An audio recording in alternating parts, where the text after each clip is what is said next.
कैसे हैं आप। मैं गौरव स्वागत करता हूं आप सबों का आपके चैनल AEPS पे। आज के अपने इस वीडियो में हम लोग पढ़ेंगे प्रारंभिक बाल्यावस्था देखभाल और शिक्षा, जो कि आपके फर्स्ट ईयर का F3 सब्जेक्ट हो गया। जो भी लोग 2020-22 सेशन से बिलोंग करते हैं उनका ये थर्ड सब्जेक्ट है। इससे पहले मैंने आपको F1 एंड F2 का यूनिट वाइज जो आपको सिलेबस है वो मैं आपको डिस्कस कर चुका हूं, और इस दोनों का आपका प्रीवियस ईयर क्वेश्चन जो कि 2020 में आया था उसको मैं डिस्कस कर चुका हूं। तो आज का ये वीडियो अपना क्या है, F3 का है। देखिए, अभी ऐसे भी बारिश का मौसम चल रहा है और हम सब लोग अपने अपने घर पे हैं, और मैं भी अपने घर पे ही हूँ। तो घर पे रहने की वजह से कुछ आपको बैकग्राउंड नॉइज डिस्टर्ब करेगा, वही हल्का सा डिस्टर्ब करेगा, तो कृपया उसको इग्नोर करके और आप लोग मेन विषय वस्तु को समझने की कोशिश कीजिएगा। थोड़ा सा बैकग्राउंड में आवाज़ आ सकता है क्योंकि अभी सारा कुछ बंद है, अच्छे से खुला नहीं है, तो सभी घर के मेंबर घर पे ही हैं, तो एकदम नॉइज़ फ्री रख पाना थोड़ा संभव नहीं हो पाता है। तो हल्का सा बैकग्राउंड नॉइज़ आएगा, उसके लिए सॉरी। तो आइए शुरू करते हैं अपना आज का ये वीडियो। पहला यूनिट आपको पढ़ना है जिससे कि आपका F3 जो सब्जेक्ट है ये भी आपका 70 नंबर का है, ठीक, जिसमें आपका 70 नंबर एक्सटर्नल हो गया और 30 नंबर इंटरनल हो गया, ठीक। इस सब्जेक्ट का नाम है प्रारंभिक बाल्यावस्था देखभाल और शिक्षा, यानी कि early childhood care and education, ठीक है। इसमें आपको 5 यूनिट पढ़ने हैं, ठीक। आज हम लोग इस 5 यूनिट को समझेंगे। दूसरा बात, आप में से कुछ लोग परेशान हैं कि वो नॉर्मल टेक्स्ट मैसेज करते हैं कि सर आपके व्हाट्सएप पे मैसेज नहीं जा रहा है। तो एक बात मैं आपको बता दूं कि कुछ ज़्यादा ही स्टूडेंट मेरे साथ जुड़ गए थे, दोस्त जुड़ गए थे, उसके कारण व्हाट्सएप मेरा क्या हो गया है कि अभी बैंड हो गया हुआ है, ठीक। पूरी ओरिजिनल वजह क्या है समझ में अभी तक नहीं आई है। मैंने मेल कर दिया है, कोई रिप्लाई अब तक नहीं मिला है मुझे। तो आप में से जो भी लोग कुछ अपनी समस्या को लेकर या फिर नोट्स के लिए मुझसे कांटेक्ट करना चाहते हैं तो 8789666040 नंबर को सेव कर ले और अपने मोबाइल में टेलीग्राम इंस्टॉल करके टेलीग्राम पर आप मुझे मैसेज कर सकते हैं, या फिर आप मुझे नॉर्मल कॉल भी कर सकते हैं, चाहे आपको नोट्स लेना हो, चाहे आपको अपना कोई भी समस्या हो सब्जेक्ट के अकॉर्डिंग सो। और नोट्स वाले में ध्यान दें कि फर्स्ट ईयर का जो भी नोट्स है उसका अमाउंट है 300 और सेकेंड ईयर का 200, टोटल सब्जेक्ट। क्लियर है यहाँ तक? चलिए, पहला पॉइंट है हम लोगों को पढ़ना प्रारंभिक बाल्यावस्था देखभाल और शिक्षा की समझ। वीडियो थोड़ा सा लॉन्ग रहेगा, इसलिए आराम से देखिए और समझिए और अपने फ्री टाइम में देखिए। प्रारंभिक बाल्यावस्था देखभाल और शिक्षा, इसकी प्रमुख अवधारणाएं क्या हैं। सबसे पहले आपको पता है कि प्रारंभिक बाल्यावस्था होता क्या है। प्रारंभिक बाल्यावस्था कहने का मतलब हो गया जन्म से लेके 6 वर्ष तक की अवस्था, ठीक। कहीं कहीं आपको ये 8 वर्ष तक का भी मिलेगा। तो प्रारंभिक बाल्यावस्था अर्थात जब आप अपने बचपन में कोई बच्चा जन्म लेता है, ठीक, सबसे पहले उसके अपने परिवार में जाता है, ठीक। परिवार से ही सारा उसका सबसे पहला जो उसका समाज है, सुकून है, उसका परिवार है बच्चा का। तो ये जो अपना अवस्था होता है ये आपका कब से कब होता है, तो जन्म से 6 बोलिए या फिर 8 बोल दीजिए, ठीक। तो कुछ मनोवैज्ञानिक का मानना है कि पूरे संपूर्ण जीवन कोई बच्चा अपने भविष्य में क्या बनेगा और किस चीज़ पर निर्भर करता है, तो आपका प्रारंभिक बाल्यावस्था के देखभाल और शिक्षा पे उसका पूरा भविष्य निर्भर करता है। उसको जो भी बनना होता है वो इसी अवस्था में बन जाता है। इस अर्थात कहने का मतलब हो गया कि कोई बच्चा है, वो जन्म लिया, सबसे पहले वो क्रिया क्या करेगा, जन्म लेते ही बच्चा क्या होता है, रोने लगता है, ठीक, रोने लगता है। तो रोने से क्या होता है, उसके फेफड़े में हवा जाता है और उसका श्वसन का क्रिया शुरू हो जाता है। उसके बाद फिर वो बच्चा दूध पीता है तो उसमें चूसने की क्रिया फिर समझता है, ऑटोमेटिक चूसना शुरू कर देता है। तो ये सारा जो है सो प्रारंभिक बाल्यावस्था का अपना एक पार्ट है। तो धीरे धीरे वो अपने परिवार के बीच में रहता है, सबको देखता है, माँ को, पिता को, भाई को, दादा दादी सबके बीच में रहता है, और वो अनुकरण करते हुए सारा कुछ सीखते चला जाता है। तो उसको जिस प्रकार का वातावरण मिलता है, जैसा उसको परिवेश मिलता है, तो उसका विकास क्या होता है, उसी प्रकार से होता है। तभी ना हम बोलते हैं कि चलो ये ऐसा बनेगा। जब बच्चा जन्म लेता है तो अरे इसको तो हम पढ़ाएंगे, डॉक्टर बनाएंगे, पर वो डिपेंड करता है कि जब वो किशोरावस्था तक जा रहा है, मतलब कि जन्म से लेकर किशोरावस्था तक उसका किस प्रकार का वातावरण रहा है, वो डॉक्टर की तरफ जाएगा कि इंजीनियर बने, वो तो डिपेंड करता है स्वयं उस बच्चा पे ना। आप तो माता पिता आपने बोल दिया कि मुझे डॉक्टर बनाना है, पर ये डॉक्टर बनेगा कि नहीं बनेगा ये डिपेंड करता है जन्म से लेकर किशोरावस्था, मतलब कि उसका किस प्रकार से ग्रुप बन रहा है, उसकी संगति कैसी है, उसका शारीरिक विकास कैसा है, उसका मानसिक विकास कैसा है, स्वस्थ है कि नहीं है, उसकी आर्थिक स्थिति क्या है, बहुत कुछ डिपेंड करता है। क्लियर है यहाँ तक? इसके बाद अपना एक पॉइंट है, प्रारंभिक बाल्यावस्था की कुछ विशेषता भी होगी। देखिए, प्रारंभिक बाल्यावस्था के बारे में एक फ्रायड नाम के मनोवैज्ञानिक हैं, इनका कहना था कि मनुष्य को जो मैंने अभी आपको जस्ट लाइन बोला है कि मनुष्य को जो भी बनना होता है सो क्या होता है, ये प्रारंभ के 4 से 5 वर्षों में ही बन जाता है। उसका भविष्य जो है सो स्टार्टिंग में ही डिपेंड करता है। ऐसा किसने कहा है? तो फ्रायड ने कहा। ये सारा कुछ आपके नोट्स में अवेलेबल है। क्लियर है? इसके बाद अपना एक पॉइंट है ECCE की आवश्यकता एवं उद्देश्य। देखिए, ECCE कहने का मतलब हो गया, इसी को हम लोग इंग्लिश में बोलते हैं जैसे कि ECCE, early childhood care and education, प्रारंभिक बाल्यावस्था, देखभाल और शिक्षा। ठीक, तो ECCE जो अपना प्रारंभिक बाल्यावस्था मैंने आपको अभी जो पूरा डिस्क्राइब किया है कि क्या होता है, वही चीज़ है अपना ECCE, उसी के शॉर्ट फॉर्म में। पर यहाँ पे क्या पूछ रहा है कि ECCE की आवश्यकता क्या है, इसका उद्देश्य क्या है। तो आइए इसको मैं आपको दिखा भी देता हूँ, इसी बहाने आप देख भी लीजिएगा आपका नोट्स कैसा है, जो लोग अब तक नहीं देखे हैं। तो आइए वहीं से हम लोग इस चीज़ को डिस्कस करते हैं। ECCE के उद्देश्य, तो क्या है इसमें उद्देश्य? बच्चों को सृजनशीलता और आत्मनिर्भरता की ओर बढ़ाना, विद्यालय के प्रति तत्परता का भाव विकसित होना,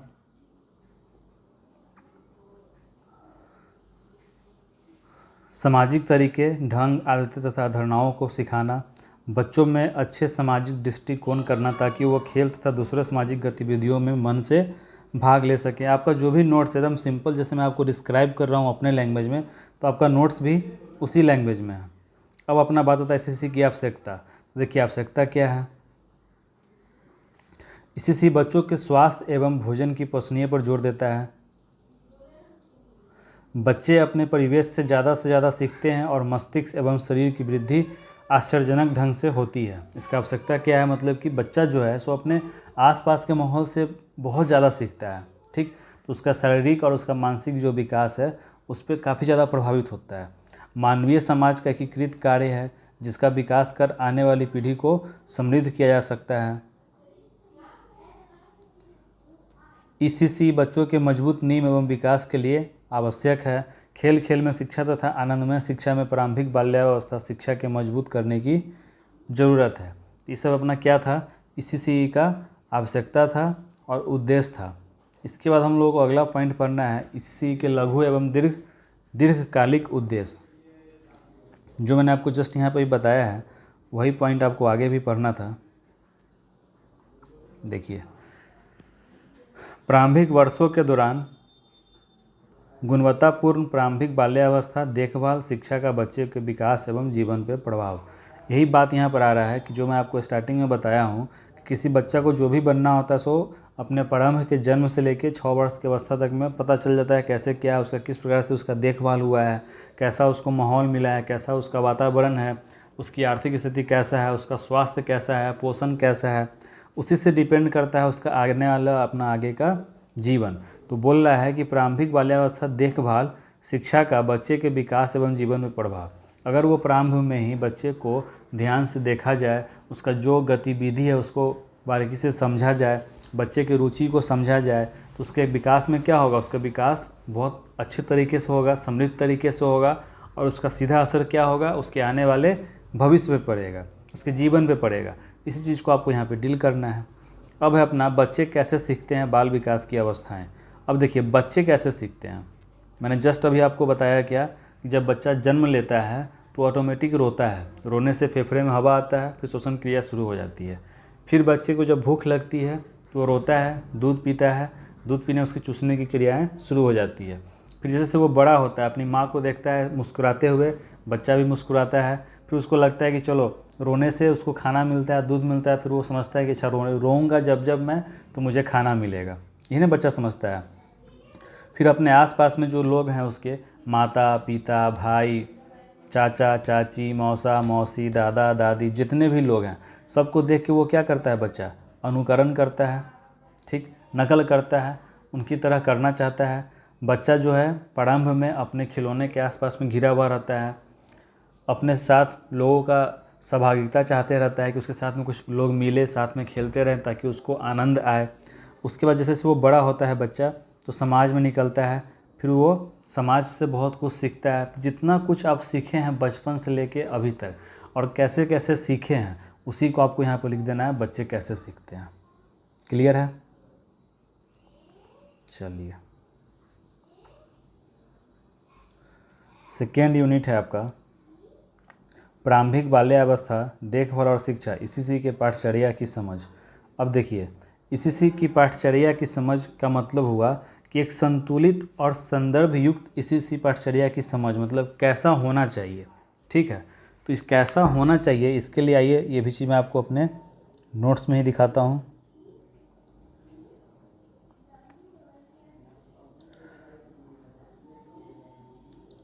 पाठचर्या जो है सो संज्ञानात्मक अथवा मानसिक विकास टाइप का होना चाहिए। ऐसा पाठचर्या होना चाहिए जिसमें क्या हो, भाषा का विकास हो, ठीक। उसके बाद शारीरिक विकास हो, मतलब कि शारीरिक विकास पे ध्यान देना हो। उसके बाद आप सुनिएगा मनोज्ञात्मक, मतलब कि गामक विकास पे ध्यान दे। पाठचर्या में ये सब चीज़ को क्या करना है, हमको ऐड करना है, ठीक। सृजनशीलता हो, सृजनशीलता होना चाहिए, ठीक। अब इसमें एक बात आती है कि इस प्रकार का तो पाठचर्या अपना बन जाएगा। पाठचर्या कैसा होना चाहिए कि बच्चा का भाषा का विकास हो, शारीरिक विकास पर ध्यान देना चाहिए, गामक विकास पर ध्यान देना चाहिए। उसके बाद सृजनशीलता बच्चा में आना चाहिए, सामाजिक व्यक्तित्व क्या है वो उसको समझ में आना चाहिए, संज्ञानात्मक विकास होना चाहिए, मतलब कि बौद्धिक होना चाहिए, ठीक। इस प्रकार का पाठचर्या होना चाहिए, ठीक है। अब आता है अपना बात कि पाठचर्या के उद्देश्य क्या हो सकते हैं। तो देखिए, इसी पाठचर्या का उद्देश्य क्या है कि बच्चों को औपचारिक स्कूल के साथ में जोड़ना, ठीक, बच्चों को औपचारिक स्कूल के साथ में जोड़ना। इसके बाद समय समय पर क्या है, बच्चों का स्वास्थ्य का परीक्षण कराना। देखते हैं विद्यालय में टीकाकरण होता है, तो टीकाकरण भी क्या है, इसी का ही अपना बच्चों के टीकाकरण की सुविधा, ठीक। क्लियर है? प्री स्कूल और प्राइमरी, मतलब कि आंगनवाड़ी तो अपना नहीं होता, प्री और प्राइमरी स्कूल को एक साथ जोड़ने पर काम करना। बच्चों का समझ जो है उसका विकास करने के लिए निरंतर गतिविधि तैयार करते रहना। ये सब अपना क्या हो गया, इसी पाठचर्या के उद्देश्य हो गए। क्लियर है? अब है अपना इसी पाठचर्या के लघु एवं दीर्घकालिक उद्देश्य तथा नियोजन। ये मैंने अभी क्लियर कर दिया आपको। गतिविधियों का आयोजन के लिए विभिन्न विधियाँ, प्रक्रियाओं का चरण, उदाहरण, विषय वस्तु आधारित प्रक्रिया या प्रोजेक्ट विधि। देखिए, कोई भी गतिविधि होता है ना, तो उसके लिए आप क्या क्या उपयोग कर सकते हैं। तो कोई कहीं पे प्रोजेक्ट विधि होगा, कहीं पे आपको खेल विधि होगा, ठीक है। इस प्रकार आपको देखने को मिलेगा। तो प्रोजेक्ट विधि कहने का अर्थ मतलब हो गया कि प्रोजेक्ट विधि किन्होंने दिया था, तो इसको प्रोजेक्ट विधि आपको किलपैट्रिक साहब का था, ठीक। किलपैट्रिक साहब ने प्रोजेक्ट विधि का जनक भी कहा जाता है इनको, किलपैट्रिक को। इसमें दो प्रकार की बातें आती हैं। पहला क्या आता है प्रोजेक्ट विधि में कि योजना बनाकर, और दूसरा बिना योजना बनाकर। प्रोजेक्ट विधि जो है इसको दो प्रकार से हम लोग कर सकते हैं, एक तो अपना योजना बनाकर और दूसरा अपना क्या है, बिना योजना बनाकर, ठीक।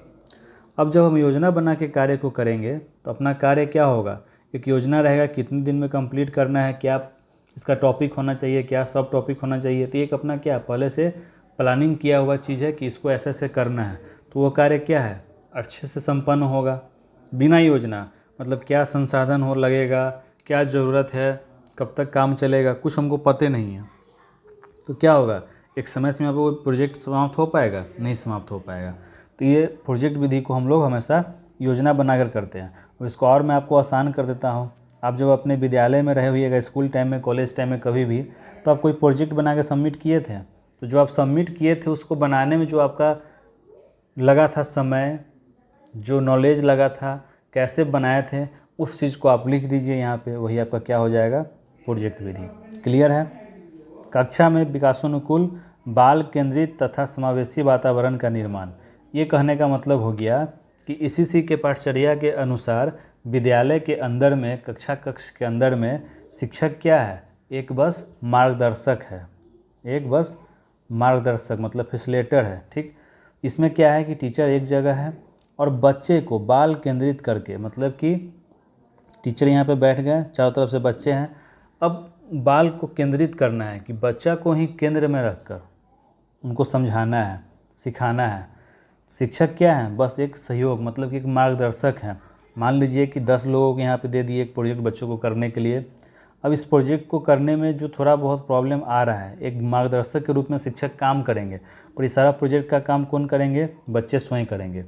समावेशी वातावरण तैयार करना, मतलब कि सबों की सहभागिता होनी चाहिए। चाहे कोई बच्चा विकलांग हो, दिव्यांग हो, किसी भी प्रकार से शारीरिक बीमारी से ग्रस्त हो, फिर भी उसको ऐसा लगना चाहिए कि मैं सामान्य बच्चों की तरह ही हूँ, मेरे साथ में सामान्य व्यवहार ही हो रहा है। तो ये सब ध्यान में रखते हुए आपको सारा कार्य करना है और अपना कक्षा कक्ष में इस प्रकार का ही वातावरण का निर्माण करना है। क्लियर है। अब देखिए यूनिट 3। यूनिट 3 अपना क्या है कि प्रारंभिक बाल्यावस्था शिक्षा एवं विद्यालय की तैयारी। अब देखिए प्रारंभिक बाल्यावस्था, प्रारंभिक विद्यालयों में प्रारंभिक बाल्यावस्था देखभाल और शिक्षा के विस्तार का अर्थ एवं आधार। सबसे पहले इसमें आपको एक ध्यान रखना है कि प्राथमिक विद्यालयों में प्रारंभिक बाल्यावस्था, यानी कि जो आप आंगनबाड़ी का नाम सुनते होइएगा, उसमें कैसे देखभाल करना है, मिड डे मील क्या है, खाना बनाकर खिलाना, सेविकाएं जो होती हैं, तो किस प्रकार से जितना कार्य होता है उस चीज़ को आपको यहाँ पे क्लियर करना है। प्रारंभिक वर्षों में प्रक्रियाओं के बाल केंद्रित होने का अर्थ, बच्चों का स्टार्टिंग पीरियड में बाल केंद्रित, मतलब कि बाल केंद्रित शिक्षा क्या है उसके बारे में आपको यहाँ पे लिखना है। जैसे कि बाल केंद्रित शिक्षा का मतलब क्या हो गया, बालक को केंद्र मानकर शिक्षा प्रदान करना। ठीक, इस शिक्षा में क्या होता है कि बच्चा का जो रुचि है, जहाँ वो आनंद प्राप्त कर रहे हैं, उसको पूरा ध्यान में रखते हुए पढ़ाना है आपको। उसको अगर पढ़ाई में किस प्रकार से रुचि आ रहा है, बच्चों के लिए गतिविधि तैयार करना ताकि वो उनको बोरिंग फील ना हो, ये सारे पॉइंट को आपको यहाँ पर डील करना है। क्लियर है। सारा कुछ आपके नोट्स में अवेलेबल है। प्रारंभिक बाल्यावस्था शिक्षा में खेल एवं गतिविधियों का आयोजन का महत्व। अब देखिए प्रारंभिक बाल्यावस्था शिक्षा में, जैसे ही प्रारंभिक बाल्यावस्था का बात आया तो यहाँ पे खेल और गतिविधि आ गया ना। तो खेल कहने का मतलब हो गया कि जब हम लोग स्टार्टिंग पीरियड में होते हैं बचपन के, तो उसमें हमें खेल में बहुत मज़ा आता है, आनंद प्राप्त करते हैं। तो एक एज ए टीचर आपको इस प्रकार का खेल का माहौल तैयार करना है कि बच्चा उसमें खेले और उसको ज्ञान भी प्राप्त होते रहे, उसको शिक्षा भी मिलते रहे। इस प्रकार का आपको आयोजन करना है, इस प्रकार का आपको गतिविधि करना है। ठीक है। जैसे कि देखिए आप बोलिएगा आपके नोट्स में, यहाँ पर आपको मैं दिखा देता हूँ। आ गया खेल। बालकों का खेल एक स्वाभाविक क्रिया है जो कि आत्मप्रेरित होती है।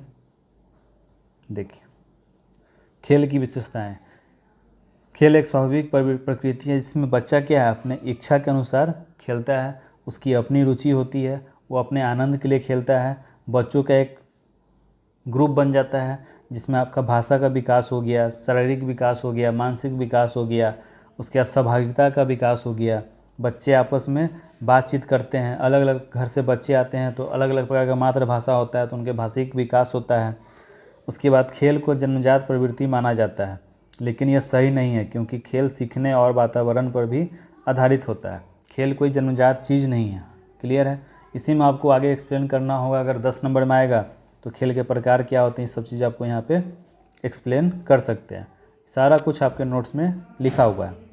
अब अपना क्या है, विद्यालय आने से पहले बच्चों की भाषा तथा गणितीय कौशल।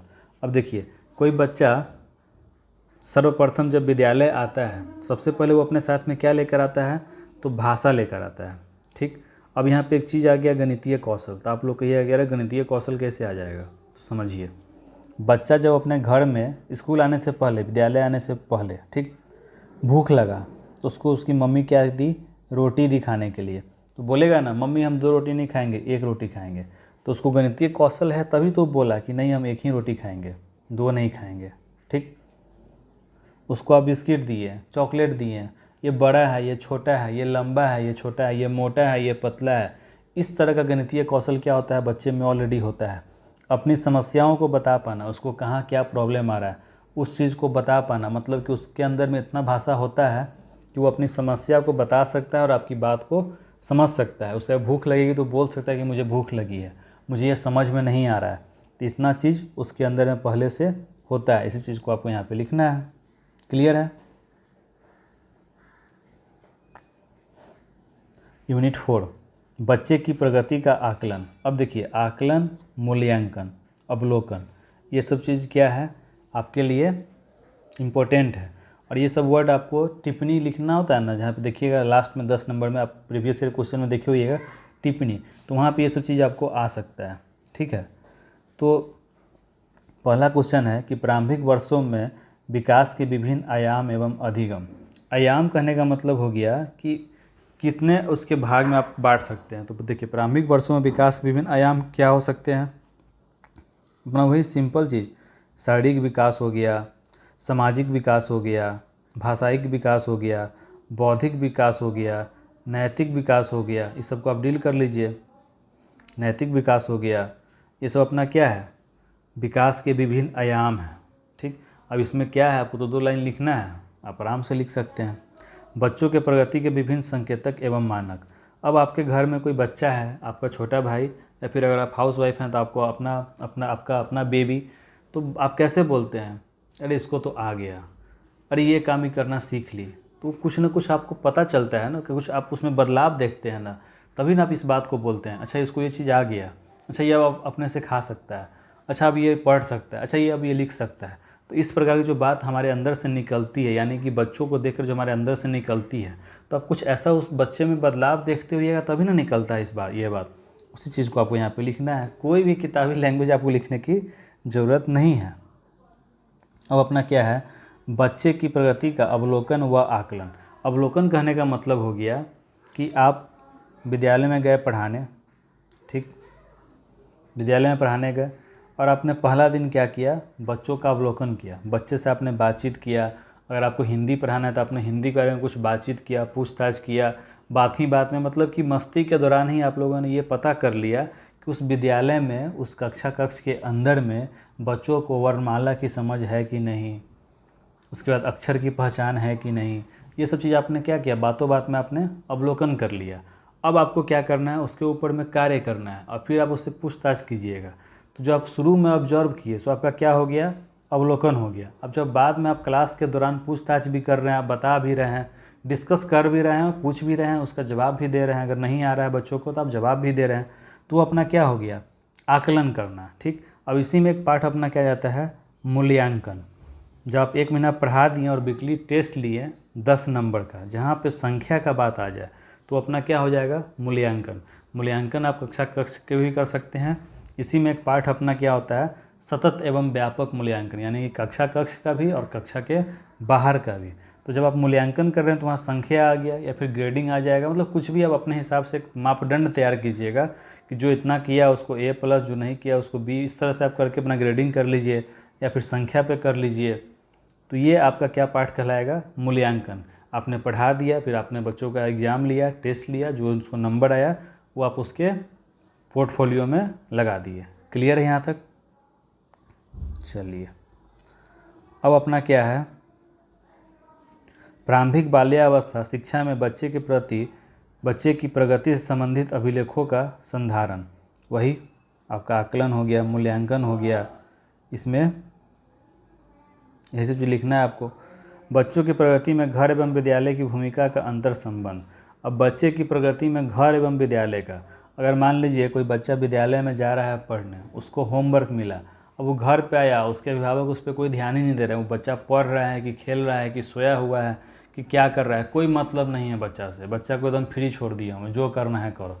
तो क्या वो बच्चा उसका विकास हो पाएगा? नहीं हो पाएगा।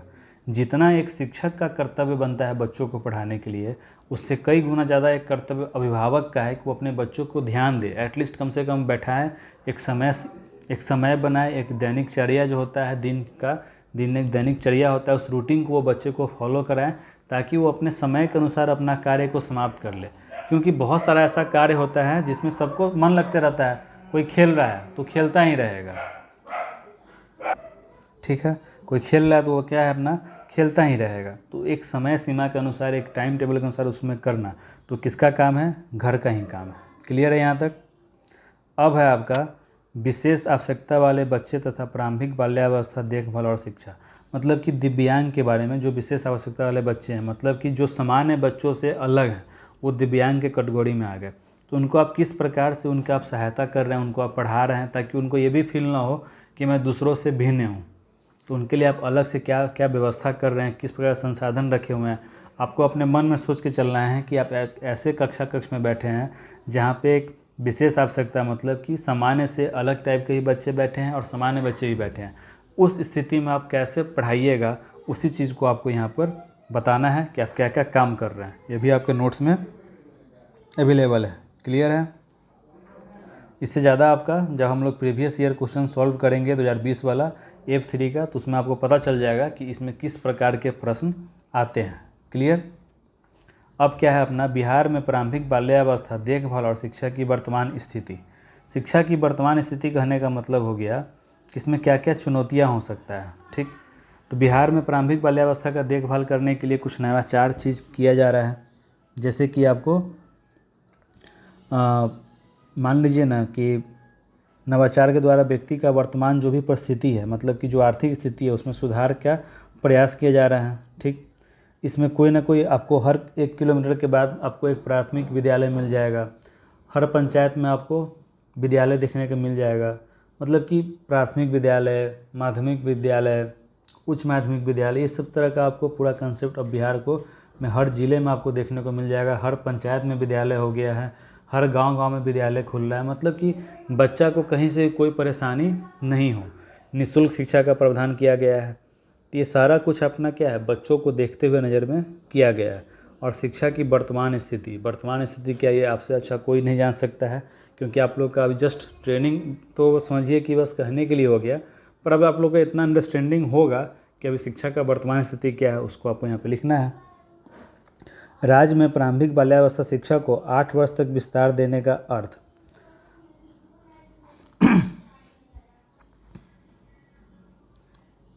चलिए, यहाँ तक आपका क्लियर हो गया? 1 मिनट। राज्य में प्रारंभिक बाल्यावस्था शिक्षा को 8 वर्ष तक विस्तार देने का अर्थ, इसका कहने का मतलब हो गया कि ऐसा क्या कारण है कि राज्य में शिक्षा का जो प्रारंभिक स्तर था उसको 8 वर्ष तक बढ़ा दिया गया, ऐसा क्यों हुआ, इस चीज़ को आपको डील करना है।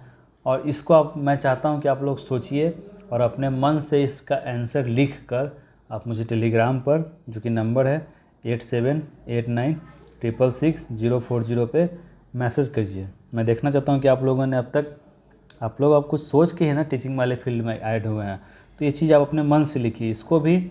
और राज्य में प्रारंभिक बाल्यावस्था शिक्षा की चुनौती एवं नवाचार, आप सभी लोग डिलेट कर रहे हैं तो प्राइमरी टीचर के लिए ही बनिएगा।